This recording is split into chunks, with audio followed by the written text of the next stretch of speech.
Selanjutnya kita akan masuk ke materi berikutnya, yaitu tentang bagaimana cara kita mengelola keuangan usaha. Kita akan menonton sebuah film. Nanti ibu-ibu bisa diperhatikan dulu ya videonya. Ya Bu. Ya Bu. Untung ada pelatihan wirausaha. Dari situ saya baru tahu bahwa untuk memulai usaha ada urutan langkah yang harus dijalani. Saya perlu mengumpulkan informasi yang berhubungan dengan ide usaha saya. Berdasarkan informasi tersebut, saya harus menilai bisa tidaknya usaha itu dijalankan. Ternyata, berjualan ikan matang lebih bagus peluangnya daripada jualan ikan segar. Saya putuskan untuk jualan ikan balado. Kata teman-teman arisan, ikan balado saya enak.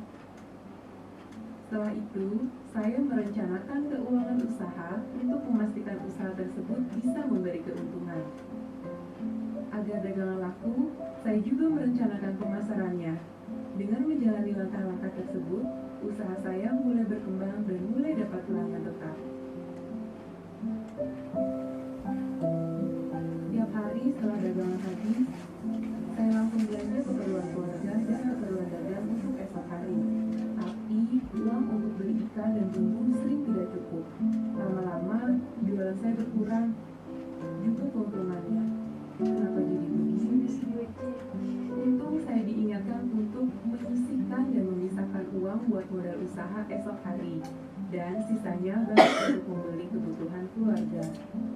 Setiap malam sebelum tidur, semua pemasukan dan pengeluaran saya tulis di catatan kas harian usaha. Tiap akhir bulan, saya isi buku arus kas, yaitu catatan total pemasukan dan pengeluaran bulanan untuk 1 tahun penuh. Dengan cara ini, saya bisa langsung tahu usaha saya tumbuh, mandek, atau malah menciut. Ya, itu tadi film yang kita nonton, Ibu. Nah, sekarang saya mau bertanya, menurut Ibu, bagaimana Ibu Lili mengembangkan ide usahanya dan masalah apa yang dihadapi setelah usaha Ibu Lili berjalan? Kira-kira dari Ibu ada yang bisa jawab nggak? Saya Bu mencari informasi di pasar. Iya, terus Menabung. Terus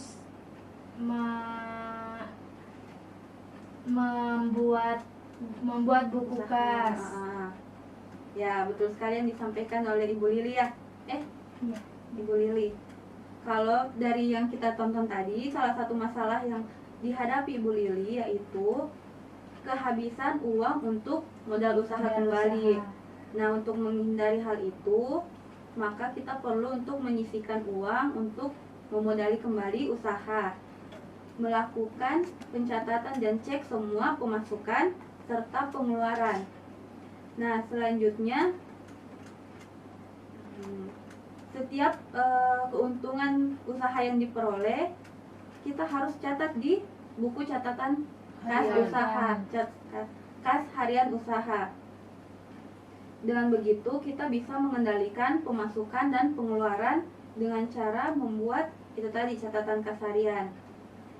Nah, dalam pengelolaan keuangan keluarga, catatan kas harian itu untuk mengatur keuangan keluarga mulai dari pendapatan dan pengeluaran.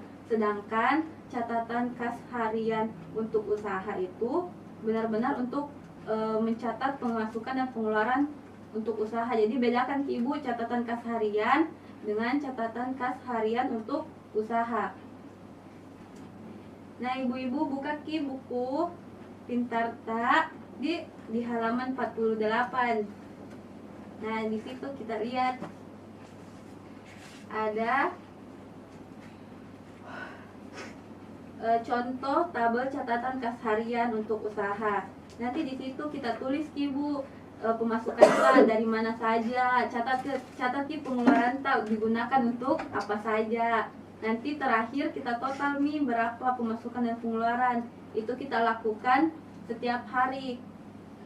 Jadi dengan catatan kas harian itu kita bisa lihat pengeluaran tak, alur keuangan tak, pemasukannya untuk apa saja, pengeluarannya gitu.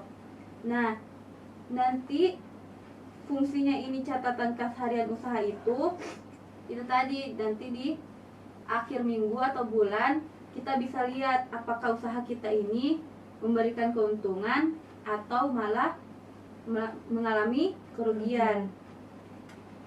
Selain itu, dia juga bisa membantu melacak pemasukan apa saja yang kurang atau pengeluaran apa saja yang berlebihan. Selain itu, bisa juga mengetahui barang-barang apa saja yang paling banyak laku atau pada hari apa saja penjualan yang cukup banyak. Misalnya ibu-ibu punya usaha yang menjual lebih dari satu jenis barang, nanti ibu-ibu bisa tahu barang apa yang paling banyak laku, nanti di minggu kemudian itu yang diperbanyak, seperti itu. Nanti setelah dari catatan kas harian usaha, nanti kita rangkum lagi kembali semuanya per bulan, lalu dimasukkan ke dalam tabel arus kas. Nah, di situ kita bisa lihat ibu total keseluruhannya, pemasukan dan pengeluaran per tiap bulan. Nanti ibu bisa lihat perubahan saldonya dari bulan ke bulan, menunjukkan naik turunnya keuntungan usaha ibu-ibu. Nah, ibu-ibu bisa buka lagi di buku Pintarta halaman 54 di buka ki tentang cerita sukses peserta PKH.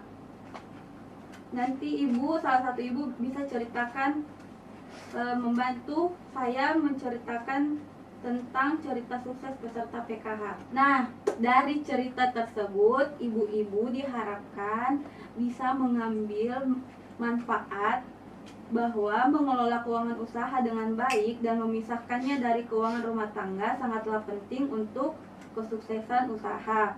Peserta PKH dapat berhasil mengembangkan usaha jika merencanakannya dengan matang dan pantang menyerah. Jadi ibu-ibu bisa menambah pendapatan dan mandiri secara finansial. Jadi ibu-ibu tidak harus lagi selalu tergantung pada bantuan sosial PKH. Begitu ibu.